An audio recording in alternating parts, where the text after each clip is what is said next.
Konnichiwa, maayong adlaw. Niadto ko karon diri sa Survive Marketing sa Kidapawan. Gikan sa Masibulig paadto sa town, nagsakay ko og tricycle. Mga 30 minutes nga biyahe.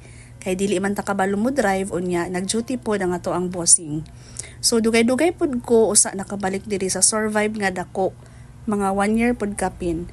Unya karong mga orasa dili kayo ing ana kadaghan ang tao kay ulan-ulan pod sa gawas.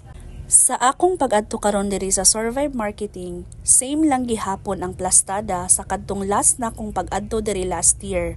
So sa pagpangita sa ako ang mga gustong paliton, wala kay ko nalisdan kay diretso na lang man ko moadto sa lugar kung asa nako siya kuhaon.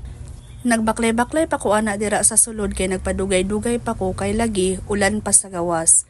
So gihulat pa nako nga motuwak ang ulan kay aron sa ako ang pagawas, dili na ko maulanan. Kay nabilin pod ang ato ang payong unya init pod kaayo kaganinang udto. Tapos dili gid pod ko ganahan mo dala og payong. So kani nga time padulong na ta sa counter. Nagpila na ko unya na ta sa ikatulong nga linya usa ta ma-cater. Wala ra kay ko nadugay sa pagpila and then ako na ang gipunch. And then right after ana ni gawas na ko unya ni sakay na ko og tricycle si tatay ang akong gisakyan. So nagulat pa man ta sa ato ang bossing at tuwas aning ibilin atong gipalit.